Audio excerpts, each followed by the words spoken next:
Welcome to the Tipping Point Show. I'm Jimmy Evans. I'm so glad that you've joined me today. I've got a really important message for you, and before I bring it, I just want to say that we have an End Time Prophecy Conference coming up on September the 17th, right here in the Dallas area, Grapevine, Texas, at Fellowship Church. Wonderful church. Pastor Ed Young, he's going to be one of our speakers there. This is an all-day conference from 9 in the morning until 5 in the afternoon. I'll be speaking first and last. I'm going to go 2 times that morning. I'm also going to be speaking the next morning on Sunday morning at Fellowship Church on End Time Prophecy.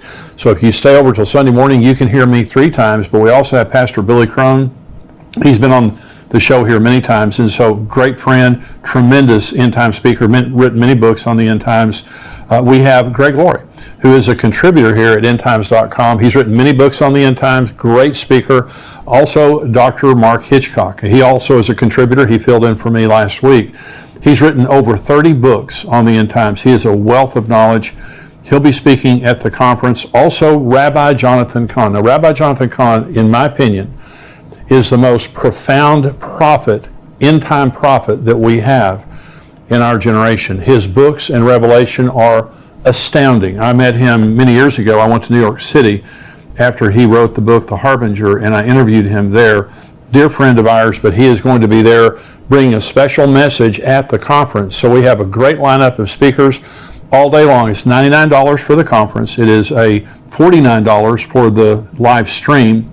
And so you can go on conference.endtimes.com and sign up. Bring somebody with you. Bring friends, bring your family, bring a group for your church. We would love to have you. That is conference.endtimes.com. We would love to have you be there. I would love to see you there. Now, I want to talk on this program. We're all saddened by what's happened in Uvalde.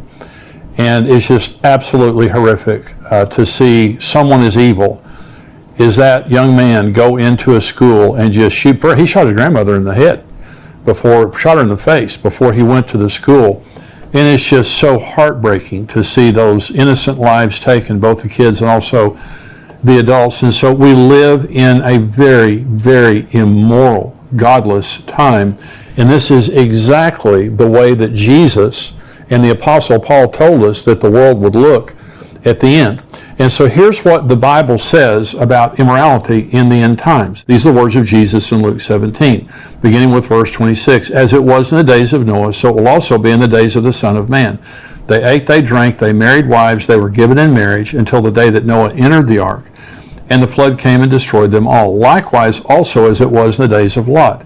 They ate, they drank, they bought, they sold, they planted, they built. But on the day that Lot went out of Sodom, it rained fire and brimstone from heaven and destroyed them all. Even so will it be in the day when the Son of Man is revealed.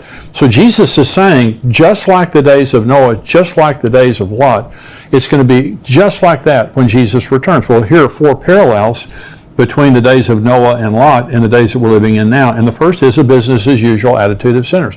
Buying, selling, marrying, giving in marriage. And this is why I don't believe that Jesus will come at the end of the tribulation. And some people teach that very, very strongly, that they believe that believers are going to go through the tribulation. There will not be a business as usual attitude when 3/4 of the world's population has been killed and the world is a smoldering ruin at the end of the tribulation. The second parallel is a refusal of sinners to listen to the warnings of the righteous. I'm a preacher. There are many preachers around the world, many churches telling the truth, and many people refusing, many people mocking, which is also a sign of the end times, many people mocking us and mocking Christians for the way they believe. Noah and Lot did not have one convert, either of them. In fact, Lot lost his wife. She turned back and became a pillar of salt on the way out of Sodom and Gomorrah. And so just the world that we're living in and just their mockery of Christianity, that is a sign of the times. The third parallel is a sudden removal of the righteous from among the wicked. Noah got on the ark. God lifted him above the flood the way he will lift us up above the tribulation. And then, of course, Lot went out of Sodom and Gomorrah. The angels that came in to take Lot and his family out said, we can't judge this place until you're gone and you have arrived safely at your destination. Again, that's why I don't believe that we're going to go through the tribulation. We are not destined for wrath. The fourth parallel is cataclysmic judgment. The tribulation will be cataclysmic judgment upon the world. Sodom and Gomorrah, 100% death. In the case of the flood, 100% death. It was a cataclysmic judgment that's going to happen when the tribulation, when the rapture happens and the tribulation comes to the world. This is what Genesis says. When Jesus says it'll be like the days of Noah and the days of Lot, this is what the book of Genesis says about the times of Noah. This is the genealogy of Noah. Noah was a just man, perfect in his generations. Noah walked with God. And Noah begot 3 sons, Shem, Ham, and Japheth. The earth was also corrupt before God, and the earth was filled with violence. Listen to that. So God looked upon the earth, and indeed it was corrupt, for all flesh had corrupted their way on the earth. And God said to Noah, the end of all flesh has come before me, for the earth is filled with violence through them, and behold, I will destroy them with the earth. Now, it said the world was corrupt, and that is the Hebrew word shakath. It means evil, filthy, and immoral. The world was full of immorality, filth, and violence. Sounds like the world we're living in today. And remember, Jesus said, as it was then, it will be in the day when the Son of Man is revealed. This is Lot's world, according to 2 Peter chapter 2.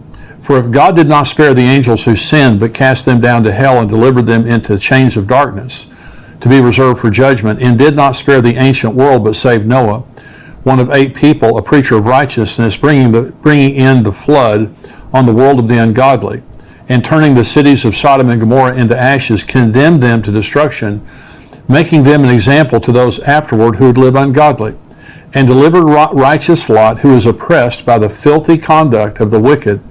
For that righteous man dwelling among them tormented his righteous soul from day to day by seeing and hearing their lawless deeds. Then the Lord knows how to deliver the godly out of temptations, and to reserve the unjust under punishment for the day of judgment, and especially those who walk according to the flesh, in the lust of uncleanness and despise authority.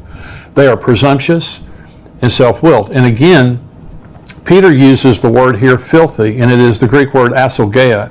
It means licentious, sexually immoral, and an insatiable desire for pleasure, just living in lust and hedonism. And they're ungodly. They have no fear of God. And so Sodom and Gomorrah were known for rampant homosexuality. That's where the word Sodom comes from. And the men of the city were so evil that they tried to force themselves on the angels who came to deliver Lot and his family. And so here it is now a scripture, a prophecy from the Apostle Paul, graphic prophecy from the Apostle Paul, warning about dangerous days that will come in the end times because there will be such moral degeneration. This is 2 Timothy chapter 3. But know this, in the last days perilous times will come, for men will be lovers of themselves, lovers of money, boasters, proud, blasphemers, disobedient to parents, unthankful, unholy, unloving, unforgiving, slanderers, without self-control, brutal, despisers of good, traitors, headstrong, haughty, lovers of pleasure rather than lovers of God, having a form of godliness, but denying its power, and from such people turn away. And so Paul is describing the wholesale deconstruction of morality in the end times. And this is being fulfilled right before our eyes. And I'm saying this was not true when I was a child. I'm 68 years old. I was born in 1953.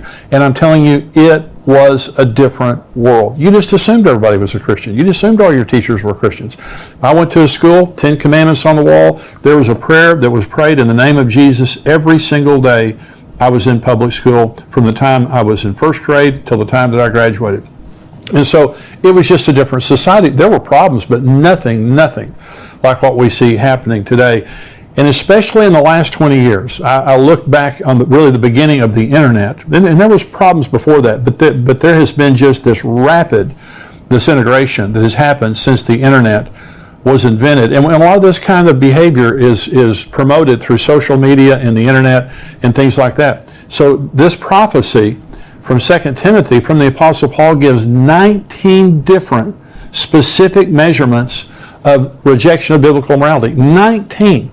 When he says lovers of self, lovers of money, boastful, 19 different descriptions of the immorality in the end times, which every single one of them are true in our time. He said, well, why would he give so many? Because immorality isn't just about sex. It is about our whole lives. Sexuality is just one part of immorality, but also lying and stealing and violence and corruption and selfishness and all those kinds of things. And so immorality is like a cancer that spreads. Once you get a little bit of it, it's like leaven. It spreads everywhere. The second reason that he gives so many is it explains why God hates immorality and why he judges it so severely. Let me say this. The reason that God hates immorality is because it damages people. God loves people. God isn't some ogre that just sits up in heaven and doesn't want us to have any fun. Morals protect. If you don't understand why morals are there, morals protect. If you brought your children to me and you said, Jimmy, we've had an emergency, could you take care of our kids for a while we take care of this emergency? And I said, sure. Well, if I'm a moral person, your kids are safe. I mean, when you get back a week from now or a year from now, your kids are going to be as good or better than when you left them with me. But if I'm immoral, they're not safe. Morals protect. A moral society is a safe society.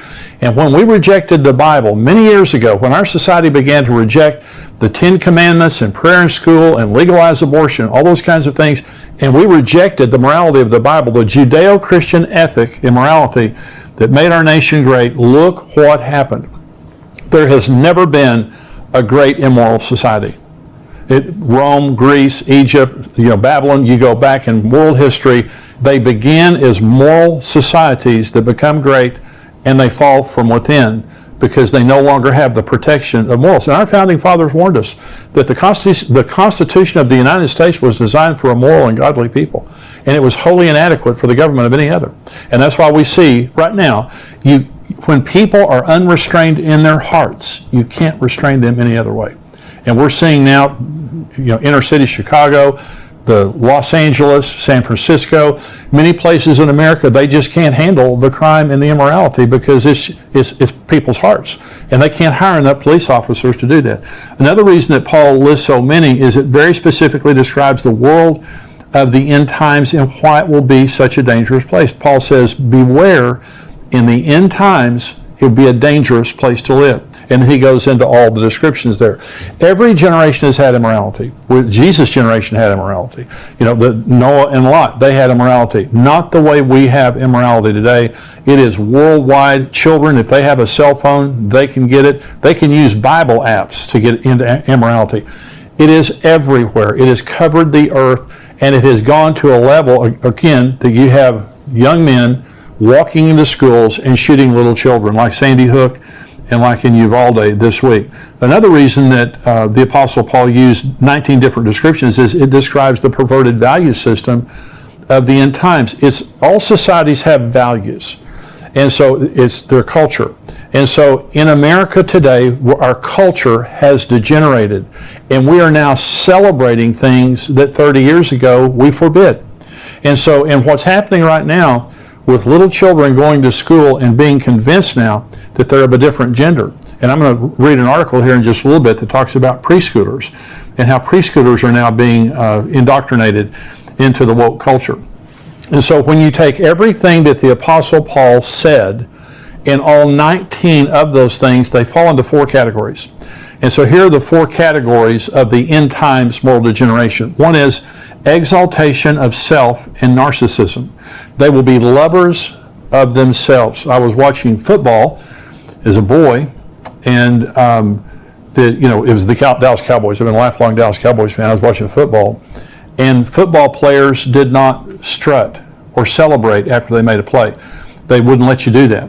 And the first time I ever saw a football player pound their chest or celebrate, I believe it was Hollywood Henderson was in a football game, and Tom Landry pulled him out of the game because he considered that poor sportsmanship.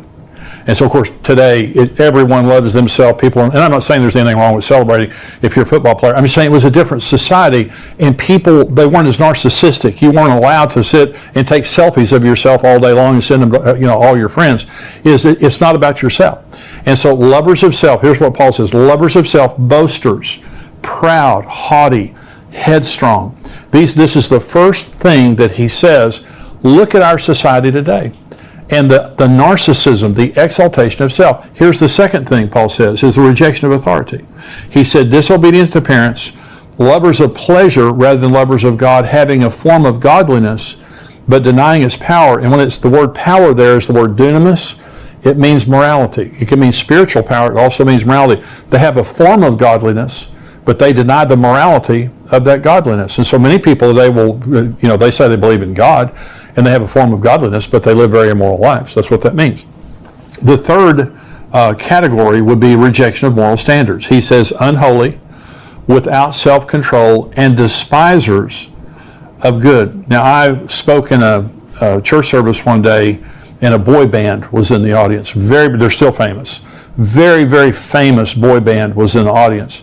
And they came up to me before I preached, and they said, Jimmy, if you hear girls screaming, it's not about you. And I kind of knew that anyway, and because they were very, very famous. Now, they had taken purity rings, and this was very, very public. They had taken purity rings, and with their mom and dad, they had agreed they wouldn't have sex till they got married. They were vilified in the media. I mean, they were roasted in the media because they wanted to be pure before they got married. Okay, that's despisers of good. What once was a standard that people admired is now something that people slam as being idiotic. But nothing has changed with God. The thing about God, biblical morality is it doesn't change. It is a hard and fast standard that we live by. The number 4 category is disloyal, unloving, and verbally vicious, if that doesn't sound familiar. Paul says unloving, irreconcilable, unforgiving, blasphemers, slanderers, brutal, traitors, unthankful. The word unloving there is astorgeia, the Greek word. It means not even loving your family. When I was a young pastor, it was unheard of for a mother to leave her kids. I had never heard of it. I was a pastor of a very large church. And so you would see men sometimes leave their families, but not women.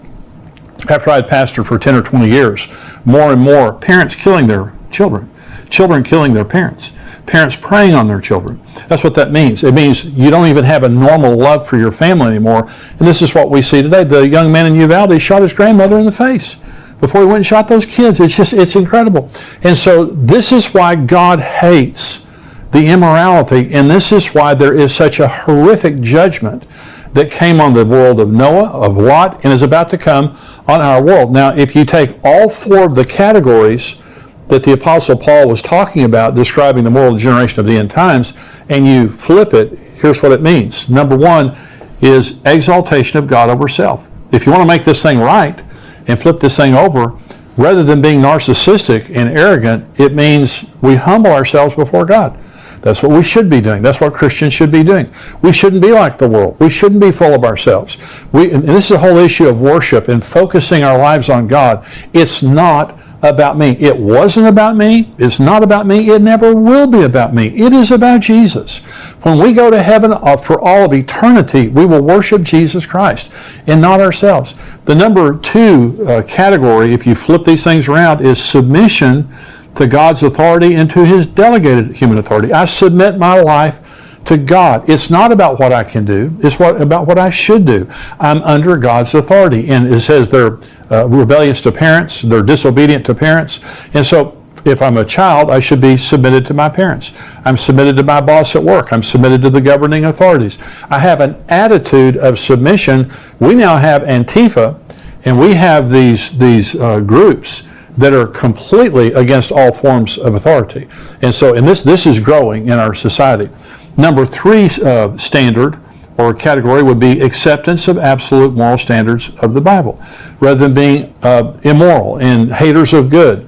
We love good. And the fourth category is loving others loyally and sacrificially, rather than being brutal, unforgiving, irreconcilable, and things like this. This is how America began. Those were the standards that made America great. And so America, and let me say this, this will not get better. Okay. As believers, we can be the salt and light of the world, but we know according to the words of Jesus that when He returns, it's going to be like Noah, and it's going to be like Lot. He told us exactly what the world is going to be like, and that's why Jesus can come at any time. And I'm saying, for me personally, I want Jesus to come now. There's nothing in this life. All my family's going with me. All the people I care about are going with me. And this world is a rotten, evil place. And so again, it says that Lot's righteous soul was vexed day after day as he had to sit there and watch what those people were doing. And I know that that's the way many of you feel. That's the way I feel. When you see what's happening in Uvalde, when you see the things that are happening in the world right now, it just breaks your heart and it vexes your soul. And you say, how long can this go on? Well, it can go on until the time that the rapture happens. And that will happen. The world is not going to be a better place. I hope a lot of people get saved, and that's the job of the church, is for us to be salt and light in the world and for us to preach the gospel. And so that has to keep going on. And so here's what Jesus told us in Matthew 5. He said, you're the salt of the earth, but if the salt loses its flavor, how can it be seasoned?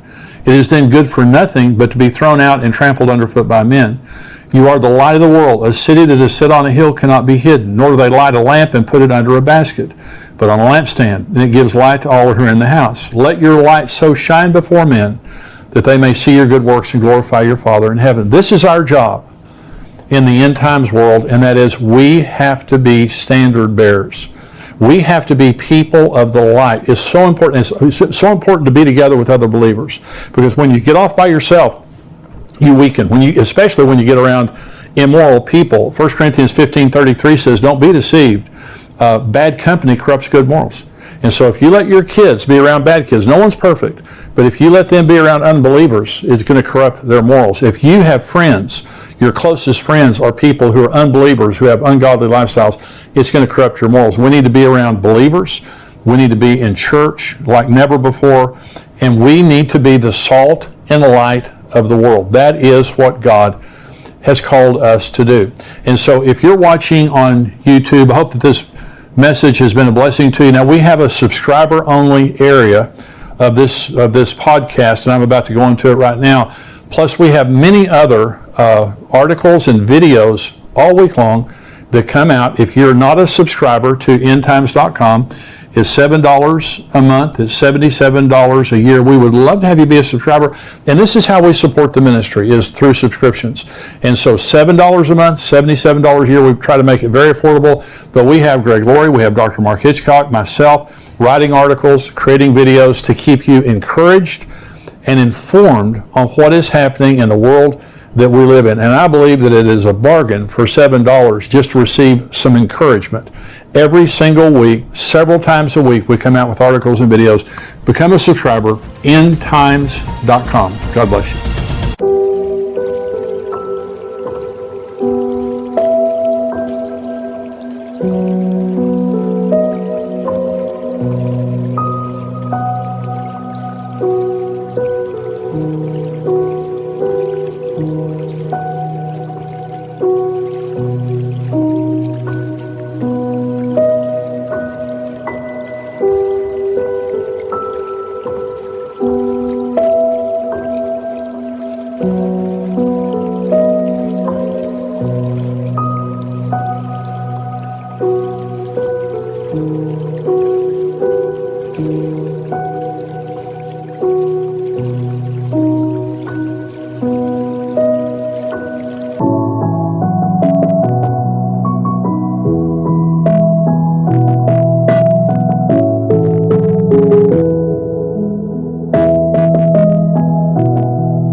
with your words and motivation.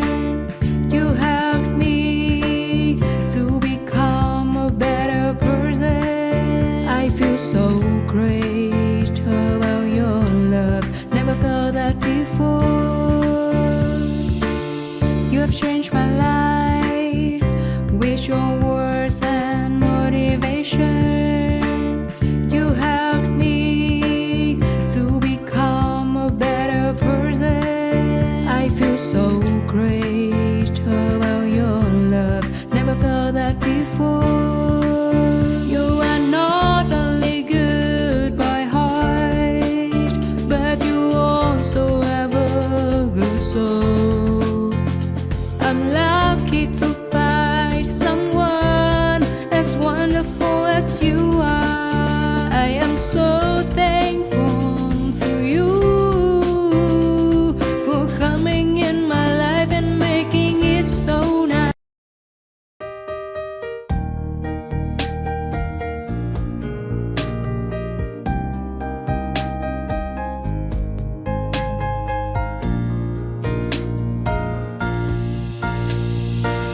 I wanna thank you for your unconditional love for me.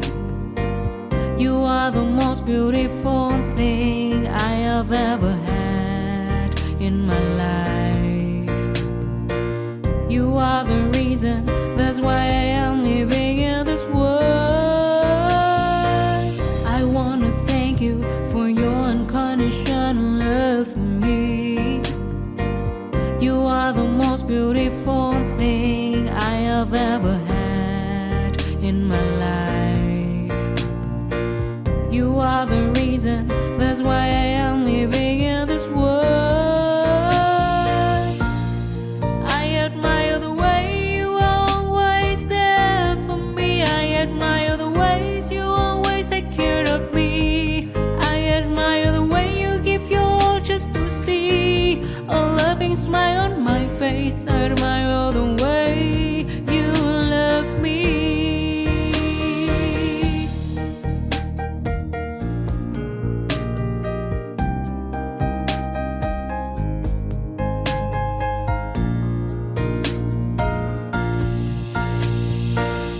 I wanna thank you for your unconditional love for me. You are the most beautiful thing I have ever had in my life. You are the reason, that's why I am living in this world. I admire the way you are always there.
Cause I don't give a fuck what you say. Yeah, I'ma do shit my way. So you can go kick rocks, I'ma stack bricks up, build what I want to make.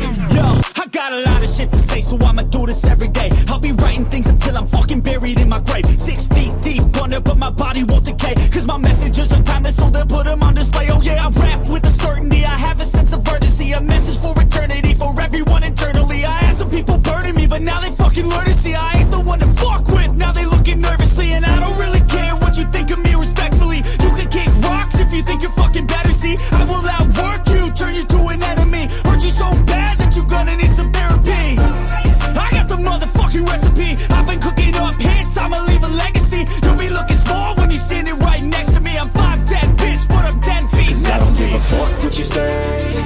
Yeah, I'ma do shit my way. So you can go kick rocks, I'ma stack bricks up, build what I want to make. Cause I don't give a fuck what you say. Yeah, I'ma do shit my way. So you can go kick rocks, I'ma stack bricks up, build what I want to make.